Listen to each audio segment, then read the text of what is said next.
The gunshot echoed across the dusty main street of Willow Creek, Montana Territory. 1876, freezing Zara Mitchell in her tracks. She'd chosen this remote frontier town to escape her past, not to find herself in the middle of another deadly confrontation.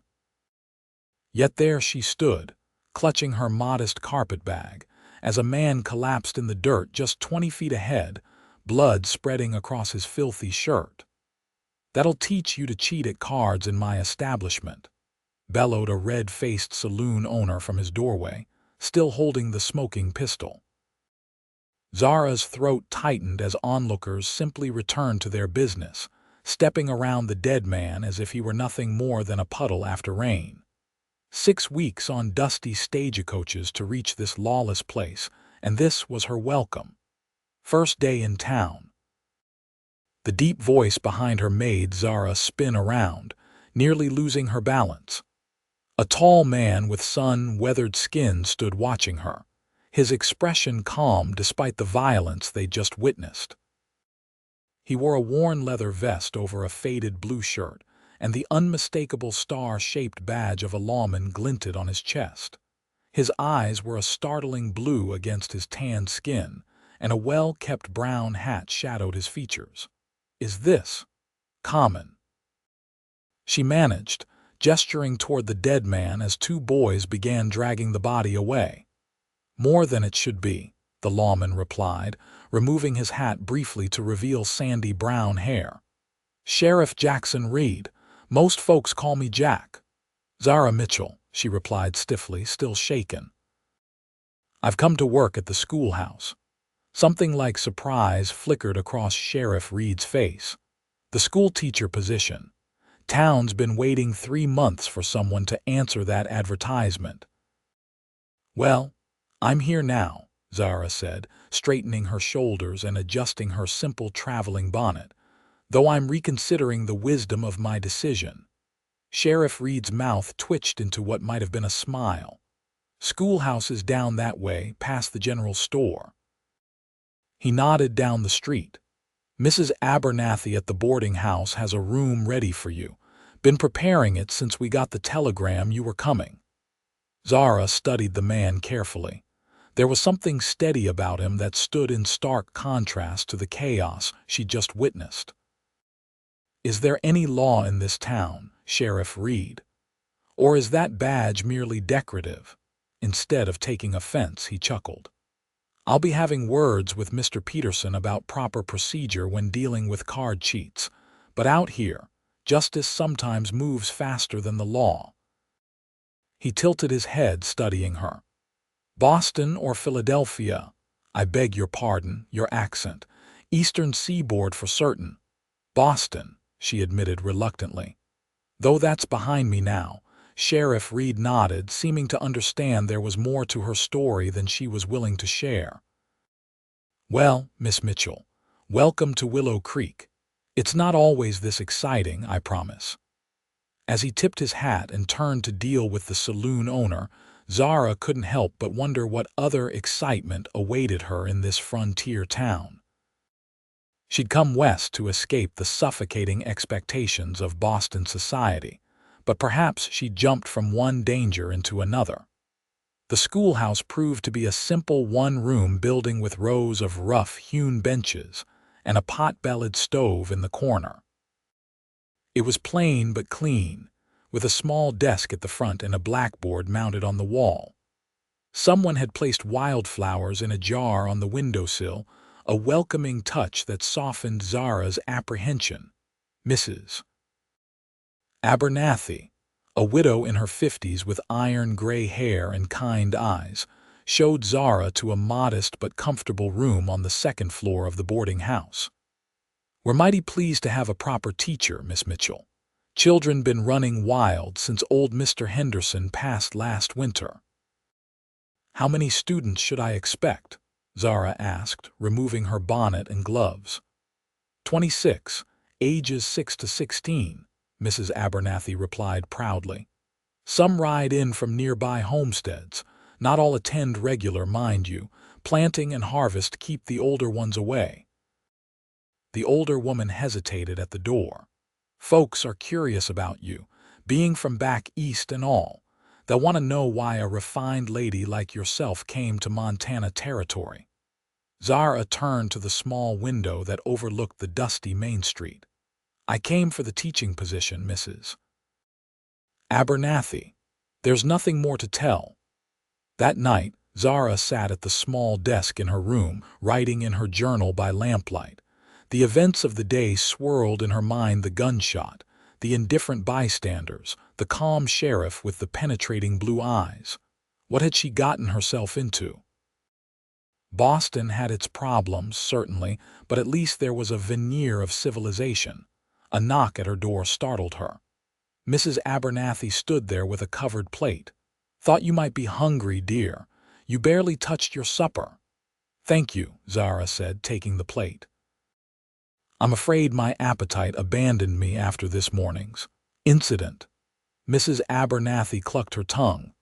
"That Peterson has a temper worse than a rattlesnake. Sheriff Reid will set him straight." She paused.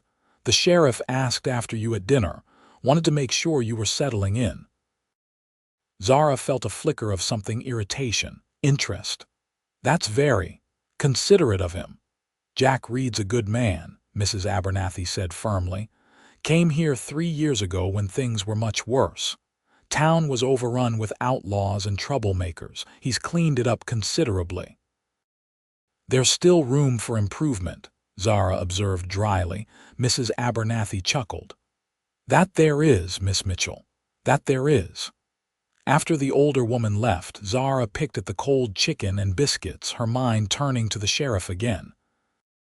There was something intriguing about him: a steadiness, a quiet authority that seemed at odds with the wild surroundings.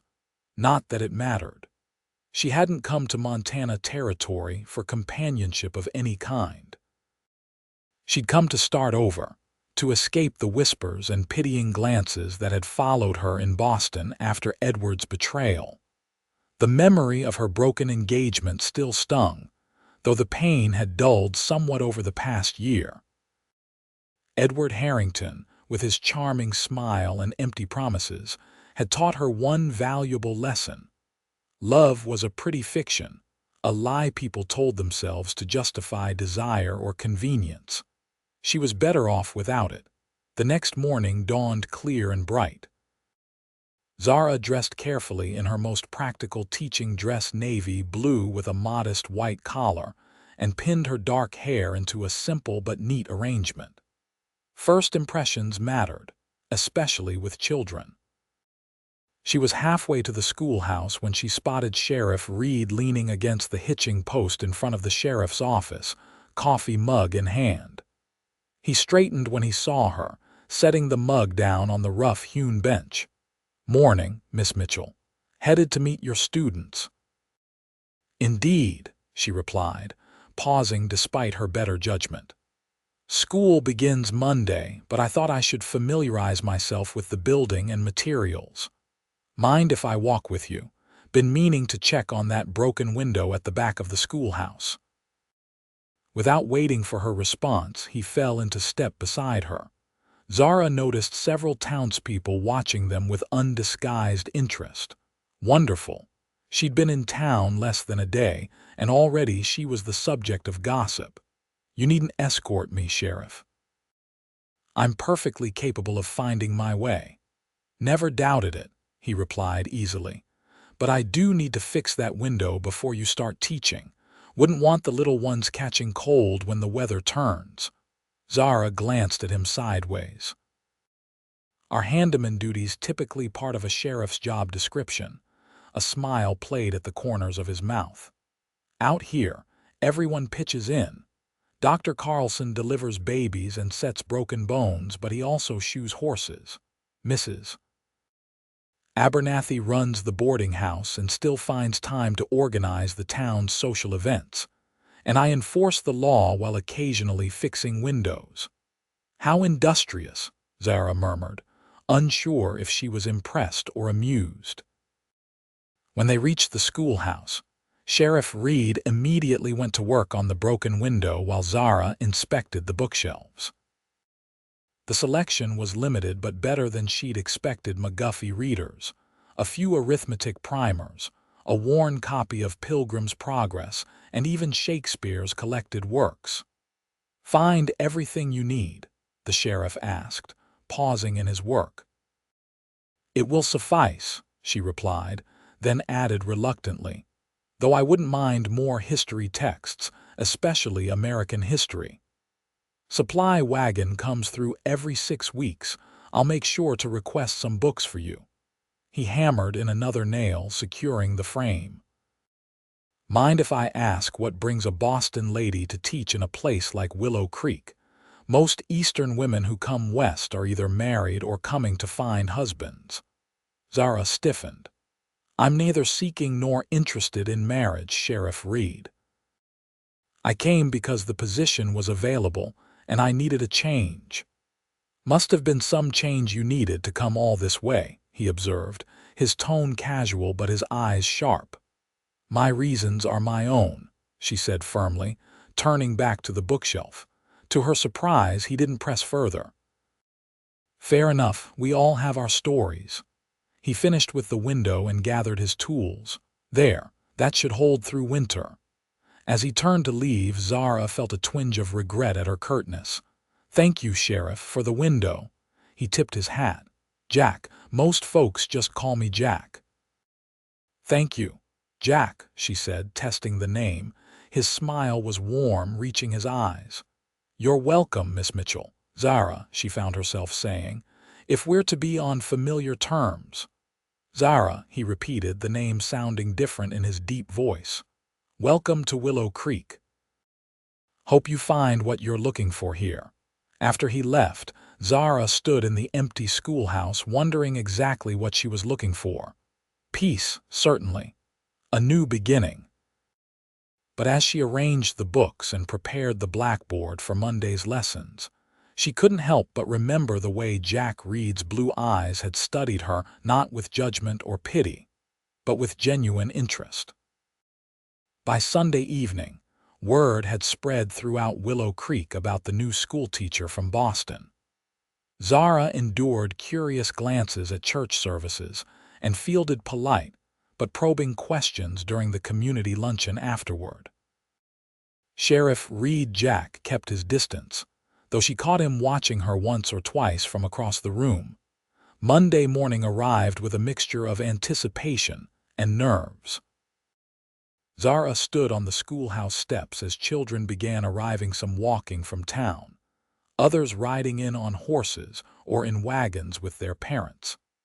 They ranged from tiny 6-year-olds with wide, curious eyes to lanky teenagers who slouched and avoided her gaze.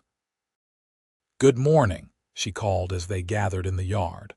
"I'm Miss Mitchell, your new teacher.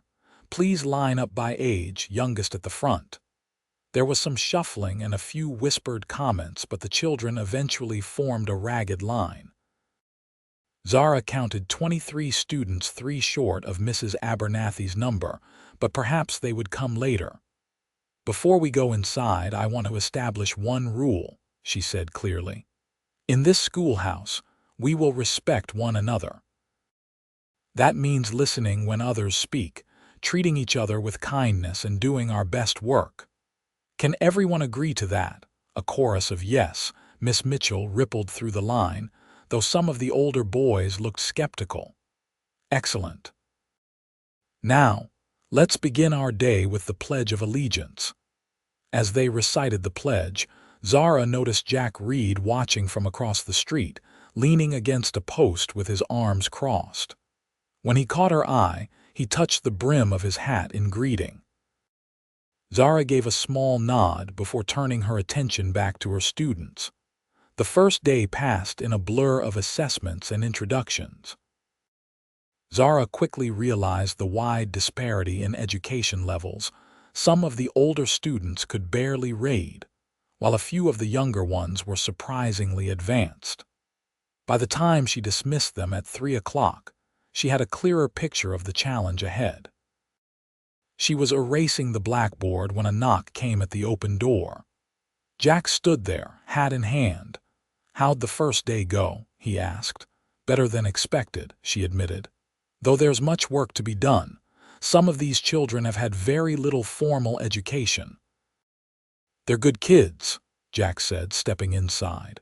Just haven't had much opportunity. The Prescott twins, the red-headed boys, their pa died in a mining accident last year. They've been helping their ma run the farm. And Sophie Lewis, the quiet girl with the braids, she's been raising her younger sibling since her mother passed. Zara paused in her cleaning. You know quite a bit about them, he shrugged. Small town.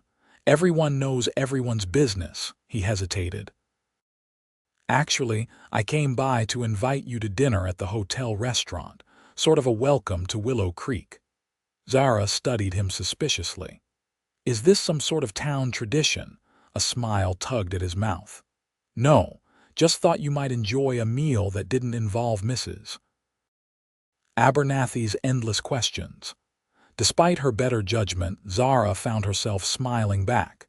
In that case, dinner would be lovely, though I should warn you, Sheriff, I'm not looking for courtship. Understood, he said easily. Just two newcomers to Willow Creek sharing a meal and conversation. You've been here 3 years, hardly a newcomer. In a town where some families go back 3 generations, I'm still considered fresh off the stagecoach. He offered his arm. Shall we? The hotel restaurant was the most elegant establishment in Willow Creek, which wasn't saying much.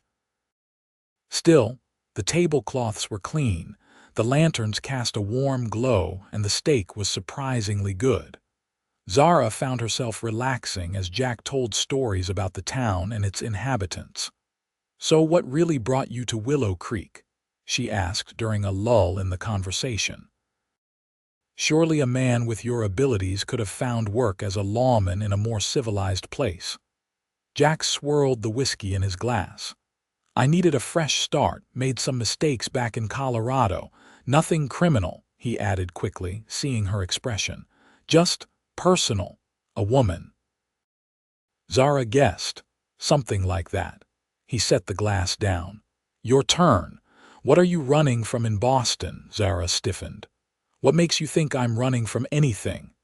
Because people don't usually travel 2,000 miles unless they're running to something or away from something. And you don't strike me as the adventure-seeking type. She took a sip of water, considering how much to reveal. I was engaged. It ended badly. Boston became uncomfortable. Jack nodded, not pressing for details. Sorry to hear it. His loss. Rather my gain, actually, she said dryly. He proved himself unworthy of trust long before the wedding could take place. Ah, Jack studied her across the table. So that's why you're not seeking or interested in marriage, as you put it. One failed engagement doesn't make me a cynic, Sheriff. Jack, he reminded her. Jack, she conceded. But yes, the experience was educational. I learned that love is largely an illusion, a temporary madness that clouds judgment and leads to poor decisions. He raised an eyebrow. That's a pretty harsh assessment. Is it? Look around you. How many marriages in this town are based on convenience or necessity rather than some grand passion? Out here especially, marriage is a practical arrangement. 2 people working together to survive. Maybe, Jack acknowledged. But I've seen couples who genuinely care for each other. My parents were deeply in love until the day they died. You were fortunate then, Zara said softly. My parents' marriage was a business arrangement like most in Boston society. They were cordial but distant. Jack leaned forward. So you've never been in love, really in love? I thought I was with Edward. But looking back, I was in love with the idea of him, with the future I imagined we'd have. She shook her head. No, I don't know what real love feels like, and I'm not sure it exists outside of novels and poetry. Jack's expression was thoughtful, almost challenging. Maybe you just haven't experienced it yet. Or maybe it's a pretty fiction we tell ourselves to justify desire, Zara countered. That's mighty cynical for a schoolteacher. I prefer realistic, she replied, though she smiled to soften her words.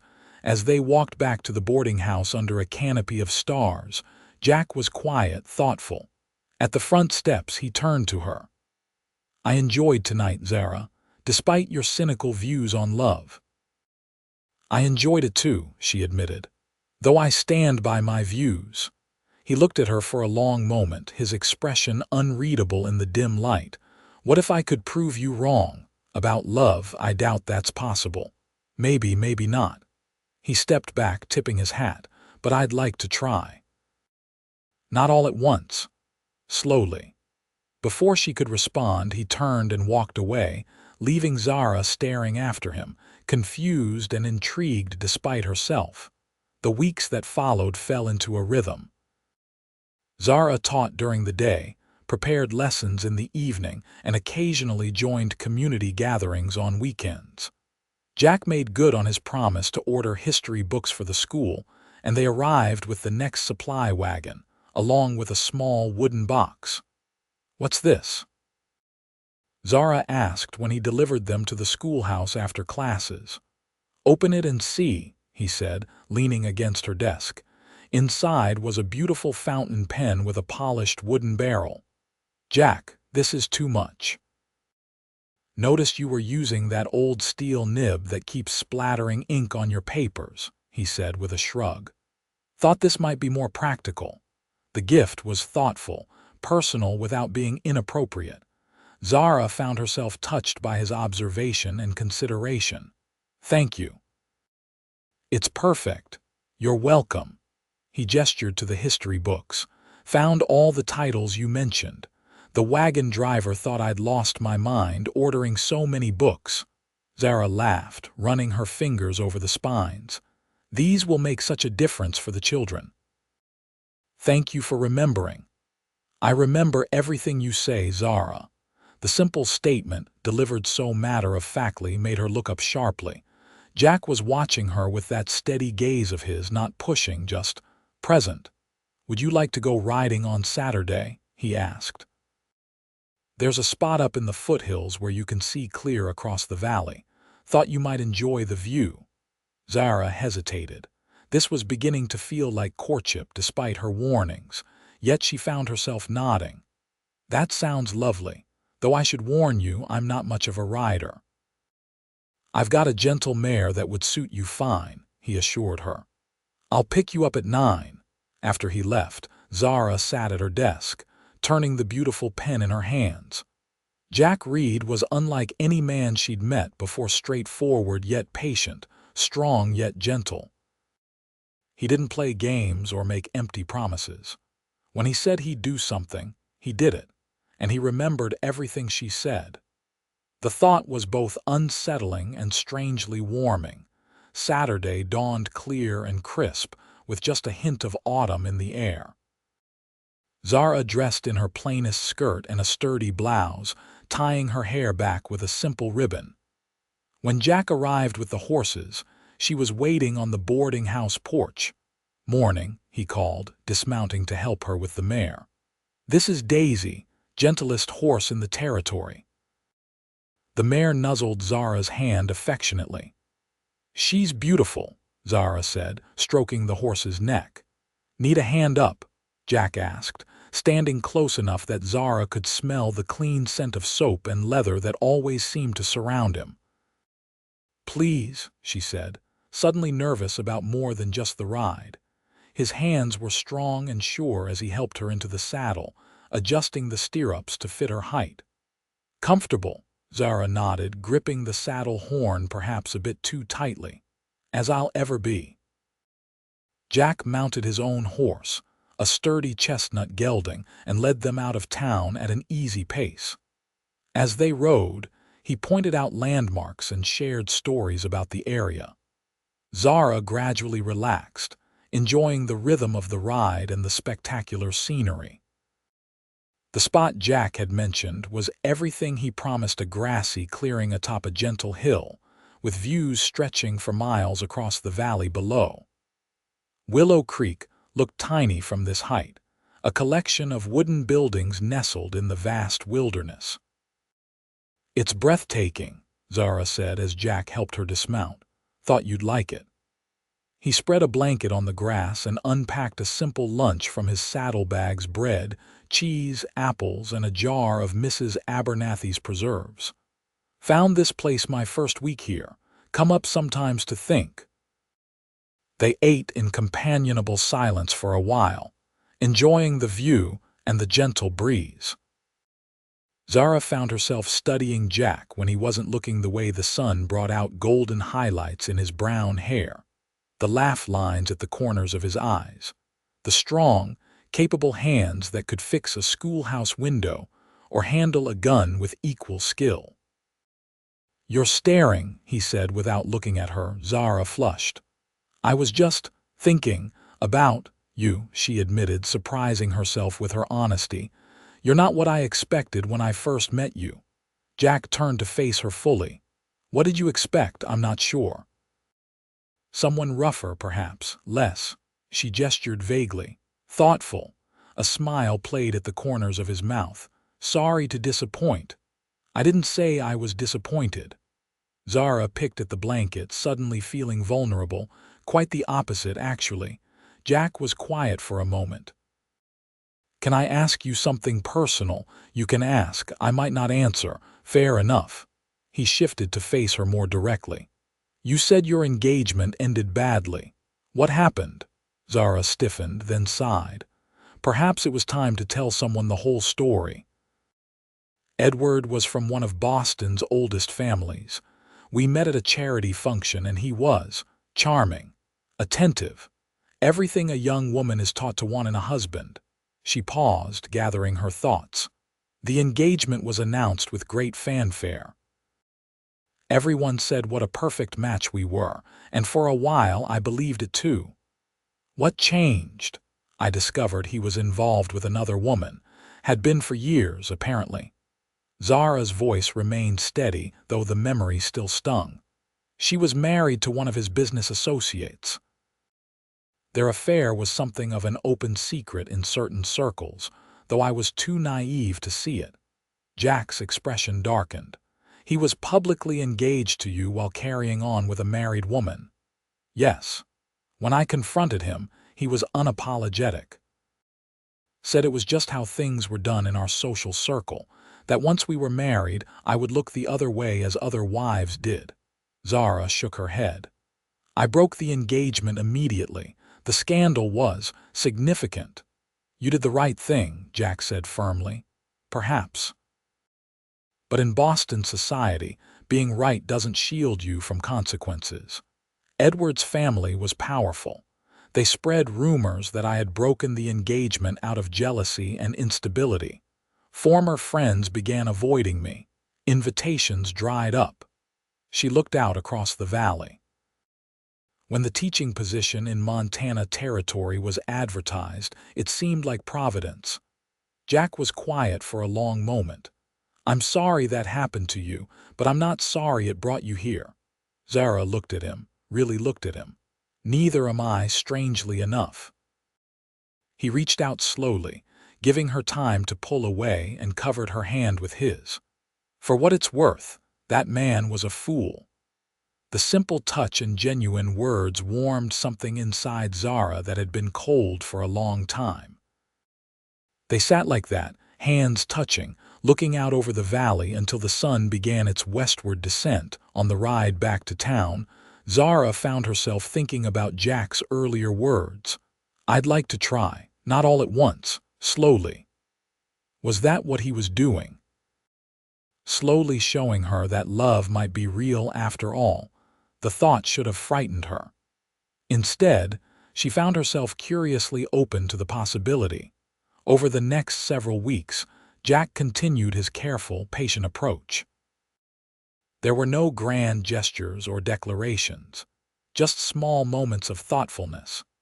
Bringing her a new book he thought she might enjoy, fixing the squeaky floorboard in the schoolhouse, walking her home after community gatherings. They began taking regular rides on Saturdays, exploring the beautiful countryside around Willow Creek. Jack taught her about the local plants and wildlife, and Zara found herself increasingly comfortable on horseback.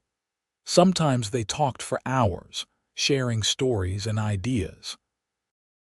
Other times they rode in companionable silence, simply enjoying each other's presence. The townspeople noticed, of course. Mrs. Abernathy made thinly veiled comments about suitable matches, and Zara caught her students giggling whenever the sheriff stopped by the schoolhouse. Yet for once, Zara didn't mind the gossip. There was something honest about the way Jack approached their growing relationship, no hidden agendas, no pretense. One crisp October afternoon, Zara dismissed her students early so she could prepare for the harvest festival the next day. She was hanging paper decorations when Jack appeared in the doorway. "Need some help?" he asked, already rolling up his sleeves. "The high corners would be appreciated," she admitted, gesturing to the colorful streamers she couldn't quite reach. As Jack worked, Zara found herself watching the easy way he moved, the strength in his shoulders as he stretched to hang the decorations. When he caught her looking, she didn't look away. "What?" he asked, smiling. "Nothing," she said, returning to her task. "Just thank you for helping." "Always happy to help you, Zara." The simple sincerity in his voice made her pause. Over the past weeks, she'd come to trust Jack in a way she hadn't trusted anyone in a long time. He was steady, reliable, honest. When he said something, he meant it. "Jack," she said suddenly, "what happened in Colorado? You never did tell me." He finished hanging the last streamer before answering. "I was engaged, too, to the daughter of a prominent rancher." Zara stilled. "What happened?" "Found out she was only marrying me because her father approved. She was in love with someone else, had been for years." He shrugged, though Zara could see the old hurt in his eyes. "When I confronted her, she admitted she'd never loved me, said she'd learned to be content once we were married." "I'm sorry," Zara said softly. "It was a long time ago." Jack moved closer to her. "But it taught me something important. When I do marry, it will be for love, real love, not convenience or social standing." "And you believe such love exists?" Zara asked. "I know it does." His blue eyes held hers steadily. "I feel it every day." Zara's heart quickened. "Jack." He took her hand gently. "I'm not pushing, Zara. Just being honest. I care for you, more than I've cared for anyone. And I'm willing to wait until you're ready to believe that love is real." The harvest festival the next day was a whirlwind of activity. The entire town gathered in the town square for games, food, music, and dancing. Zara's students performed a short play she had helped them prepare, retelling the story of the first Thanksgiving. The applause afterward made the weeks of rehearsal worth every moment. As twilight descended, lanterns were lit and a small band struck up a lively tune. Couples began to dance in the cleared center of the square. Zara watched from the sidelines, enjoying the festive atmosphere. "May I have this dance, Miss Mitchell?" Jack appeared beside her, hand extended. "I'm not much of a dancer," she warned, but placed her hand in his. "Neither am I," he admitted. "But I reckon we can figure it out together." They moved awkwardly at first, finding their rhythm as the music played. Jack's hand was warm at her waist, his other hand gentle as it held hers. They stumbled once, laughing together at their clumsiness, and then suddenly they were moving in perfect harmony as if they'd been dancing together for years. "See, not so difficult," Jack murmured close to her ear. "With the right partner," Zara replied softly. The music slowed, and Jack drew her closer. Zara knew people were watching, that this public dance was as good as a declaration in a small town like Willow Creek. Yet she found she didn't care. For the first time since arriving in Montana territory, perhaps for the first time in her life, she felt truly present, truly alive. When the song ended, Jack didn't immediately let her go. "Would you walk with me?" he asked quietly. They slipped away from the festivities, strolling toward the small bridge that crossed the creek that gave the town its name. The night was clear, stars scattered like diamonds across the velvet sky. In the distance, the music and laughter from the festival created a cheerful backdrop. "You've changed since you arrived," Jack said as they leaned against the bridge railing. "Have I? You smile more, laugh more." He turned to face her. "You're not running anymore," Zara considered his words. It was true, the fear and hurt that had driven her from Boston seemed distant now, like a story that had happened to someone else. "I suppose I've found reasons to stay." "I'm glad," Jack said simply. Then, after a moment, "Zara, there's something I need to tell you." A flicker of anxiety passed through her. "What is it?" "I've been offered a position as deputy marshal for the territory, based in Helena." "Oh," Zara's heart sank. Helena was over 100 miles away. "That's a great opportunity." "It is," Jack agreed. "Better pay, more resources." "But I haven't accepted yet." "Why not? It sounds like exactly what you've worked for."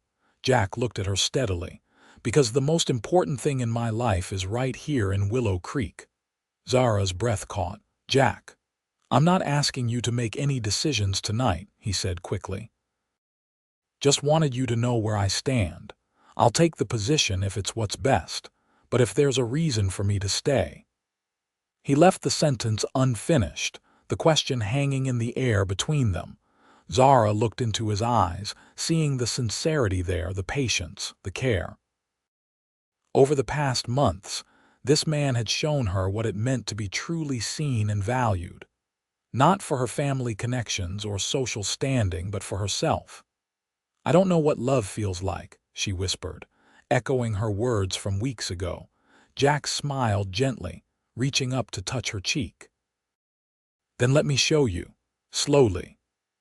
The kiss, when it came, was gentle and questioning at first, then deeper as Zara responded. His arms encircled her, strong and sure, and she felt something inside her unfurl like a flower opening to the sun. When they finally parted, Zara rested her forehead against his shoulder, her heart racing. "I think," she said softly, "I might be beginning to understand." Jack chuckled, the sound rumbling through his chest. "Good. Because I'm planning to spend as long as it takes to make sure you know exactly what love feels like."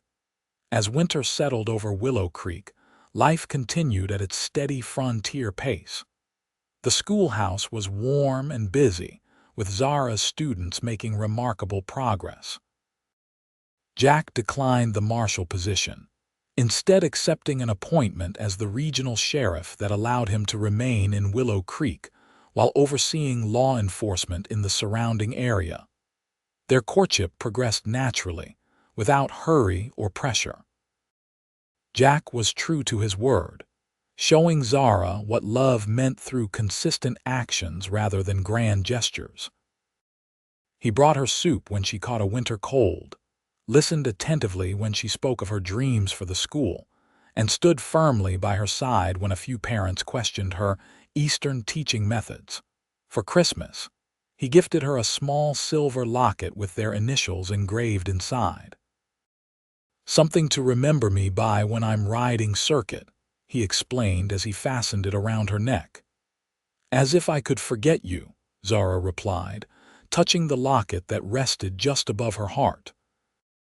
The schoolhouse Christmas pageant was a rousing success, with even the most reluctant students participating enthusiastically. Afterward, as parents and children mingled over hot cider and cookies, Jack pulled Zara aside. "I have something to ask you," he said, uncharacteristically nervous. Zara's heart quickened. "Yes, not here," he said, glancing at the crowded room. "Meet me at the bridge tomorrow evening, after school." The next day passed in a blur of anticipation. When Zara arrived at the bridge, she found it transformed. Lanterns hung from the railings, casting a warm glow against the snowy landscape. Jack stood in the center, more formally dressed than she'd ever seen him, his sheriff's badge polished to a high shine. "What's all this?" she asked, taking in the beautiful scene. Jack took her hands in his. "Zara Mitchell, when you arrived in Willow Creek, You said you didn't know what love felt like. I promised to show you slowly." She nodded, her throat tight with emotion. "I've tried to keep that promise," he continued. "And I want to keep showing you for the rest of our lives if you'll let me." To Zara's astonishment, he knelt in the snow, still holding her hands. "I love you, Zara. Not just for your beauty or your intelligence, though both take my breath away. I love your strength, your determination, the way you care for your students, the person you are when no one's watching." Tears pricked at Zara's eyes as Jack reached into his pocket and withdrew a small ring, a simple gold band with a modest diamond that caught the lantern light. "This was my mother's," he said softly. "She told me to give it to the woman who captured my heart completely. That's you, Zara. Will you marry me?" Zara looked down at this man. This steady, honorable man who had patiently shown her that love was not an illusion but something real and enduring. In that moment, she knew with absolute certainty that what she felt for him was love, not the giddy infatuation she'd mistaken for love with Edward, but something deeper and more profound. "Yes," she whispered, then louder. "Yes, Jack Reid, I will marry you." His smile was radiant as he slipped the ring onto her finger and rose to his feet. Their kiss was a promise, sealed in the winter stillness as snow began to fall gently around them. "I love you," Zara said against his lips, saying the words for the first time and meaning them completely. "Thank you for teaching me what love truly is." Jack held her close, his joy evident in every line of his face. "We've got a lifetime ahead of us for the rest of the lessons." Spring came early to Montana territory that year, bringing with it new growth and possibility. Zara and Jack were married on the first truly warm day in April, with the entire town in attendance. The ceremony was held outside, beneath an arch of early wildflowers, with Zara's students serving as flower girls and ring bearers. Mrs. Abernathy wept openly, declaring it the most beautiful wedding Willow Creek had ever seen. Even Mr. Peterson, the irascible saloon owner, appeared moved by the simple, heartfelt vows exchanged between the sheriff and the schoolteacher. "I promise to love you completely and honestly," Jack said, his voice steady as he placed the gold band on Zara's finger. "To stand beside you through whatever life brings, and to show you every day what love truly means." Zara, radiant in a cream-colored dress with lace at the collar and cuffs, replied with equal conviction. "I promise to love you with all my heart, to trust in what we've built together, and to never forget the lesson you taught me that love is real, enduring, and worth believing in." As spring deepened into summer, Zara continued teaching while she and Jack settled into married life in the small house he had been renovating throughout their courtship. It sat on the edge of town, with a view of the mountains and enough land for a garden and a few horses. In the evenings, they would sit on the porch, talking about their days and planning their future. "I was thinking," Jack said one warm June evening as they watched the sunset, "the back room would make a fine nursery someday." Zara smiled, placing her hand over his. "Someday soon, perhaps." His eyes widened. "Are you saying?" "The doctor confirmed it yesterday," she said, joy bubbling through her words. "We're going to have a baby, Jack, in January." The news spread quickly through Willow Creek, as news always did. The townspeople embraced the coming addition with typical frontier practicality and warmth. Women began knitting tiny garments, men offered to help Jack build a cradle, and Zara's students buzzed with excitement at the prospect of their teacher becoming a mother. As her body changed with the growing life inside her, Zara marveled at this new dimension of love, the fierce, protective feeling for the child she had yet to meet. And her love for Jack deepened as she watched him prepare for fatherhood with the same thoughtful care he brought to everything important. The baby arrived in the midst of a January snowstorm, a healthy boy with his father's blue eyes and a shock of dark hair like his mother's. They named him William Jackson Reid after both their fathers, but called him Will from the start. "He's perfect," Jack whispered, cradling his son with careful hands that trembled slightly. "You're both perfect." Zara watched her husband with their child, exhausted but filled with a happiness so complete it seemed to radiate from within. "I never imagined I could feel this way," she admitted.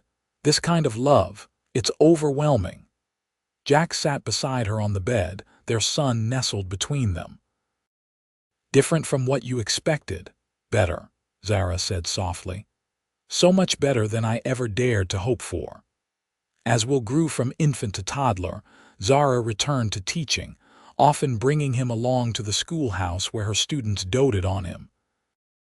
Jack's duties as regional sheriff sometimes took him away for days at a time, but he always returned with stories and small treasures for his son, and a renewed appreciation for the home and family that awaited him. "I was thinking," Zara said one evening as they sat by the fire, Will sleeping peacefully in his father's arms. "Perhaps it's time to expand the schoolhouse. We have more children enrolling each year." Jack nodded thoughtfully. "Town's growing. Might be time for more than one teacher too. Mrs. Peterson was telling me her niece is graduating from normal school in Chicago this spring. She's interested in coming west." "Always planning, aren't you?" Jack said with affection. "Someone has to," Zara replied, smiling. "You're the one who taught me to believe in possibilities." The expansion of the schoolhouse became a community project, with men from town and surrounding farms donating labor and materials. By the time autumn leaves began to fall, Willow Creek boasted a proper two-room school with separate classes for younger and older students. Miss Eleanor Peterson arrived from Chicago to teach the younger children, allowing Zara to focus on the older students and her growing administrative duties as head teacher.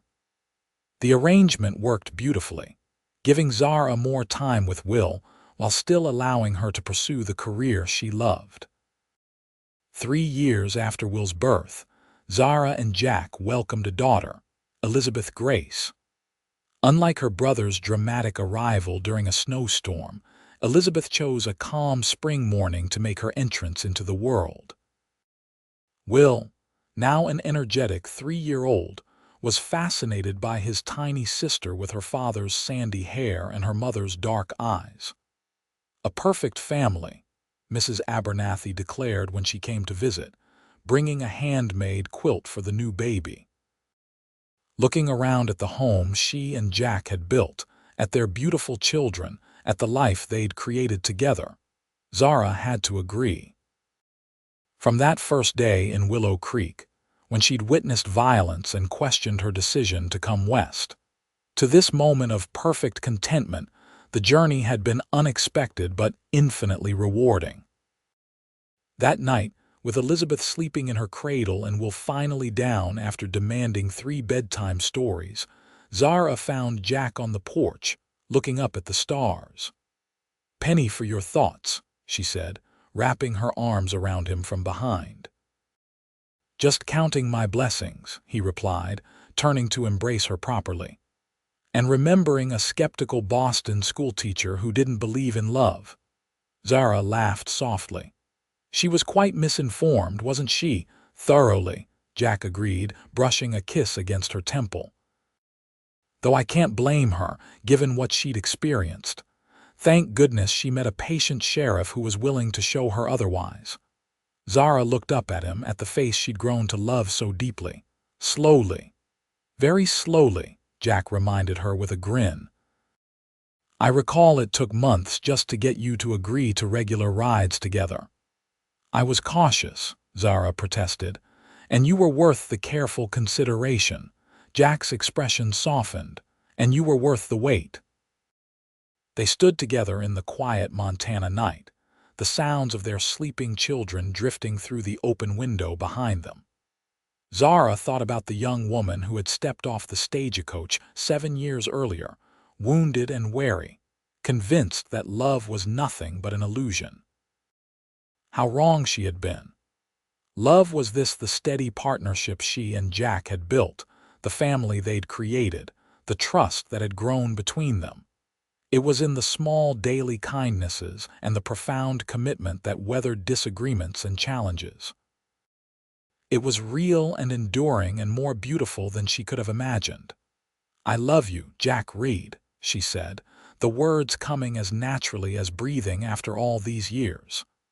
"I love you too, Zara Reid," he replied, drawing her closer. "Always will."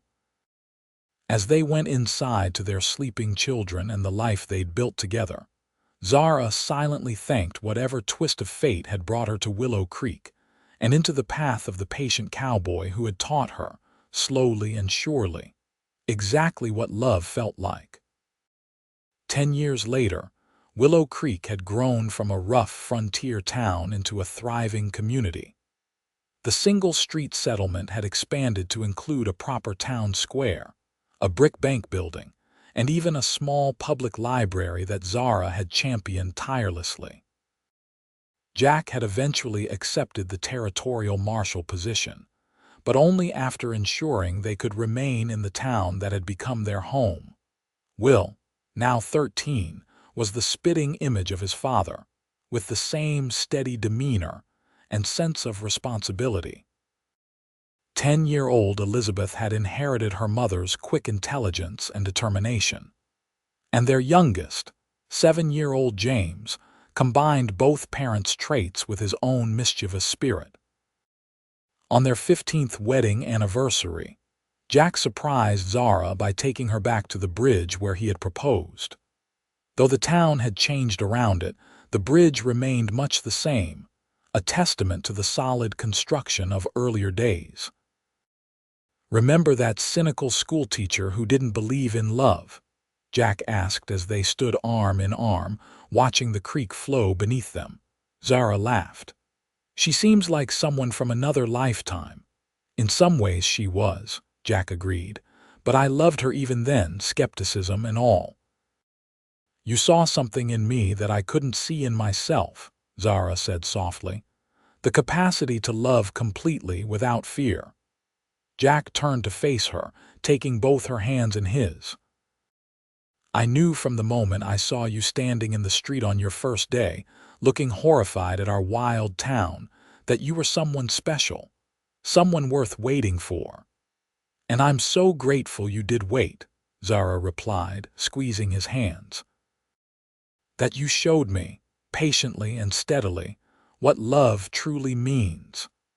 As they walked home in the soft evening light, Zara reflected on the journey that had brought them here. From a broken engagement in Boston to a fulfilling life in Montana territory, from cynicism to profound belief in love's reality and power. The path hadn't always been smooth. They'd weathered hardships, disagreements, and challenges like any couple, but the foundation they'd built remained unshaken. That night, as their children slept and the house settled into peaceful quiet, Zara and Jack sat together on their porch as they had countless evenings before. The ritual was familiar but never routine, a cherished time to connect at the end of busy days. Mrs. Abernathy was reminiscing today about when I first arrived in Willow Creek, Zara said, smiling at the memory. "She said she knew within a week that you and I would end up together." Jack chuckled. "Did she now? Wish she'd told me, might have saved me some worrying." "You worried?" Zara teased. "The steadiest man in the territory. Even steady men get nervous when they are in love with women who don't believe love exists," Jack pointed out. "There were days I wasn't sure you'd ever trust what was growing between us." Zara leaned against his shoulder, comfortable in the closeness they'd built over 15 years of marriage. "I'm glad you didn't give up on me." "Never even considered it," Jack replied simply. "Some things are worth fighting for, worth waiting for." As the stars appeared one by one in the darkening sky, Zara thought about the lesson Jack had taught her all those years ago that love wasn't a fleeting emotion or a convenient arrangement, but a choice made daily, a commitment renewed in both grand moments and ordinary ones. "I love you," she said, the words no less meaningful for having been said thousands of times before. "Thank you for showing me what that truly means." Jack's arm tightened around her shoulders, his voice warm in the gathering darkness. "I love you too, Zara. Always have. Always will." And as they sat together under the vast Montana sky, Zara knew with absolute certainty that the cynical young woman who had once declared love an illusion had been utterly, wonderfully wrong. Love was real as the family they'd created, as enduring as the mountains on the horizon, as certain as the steady beating of their hearts.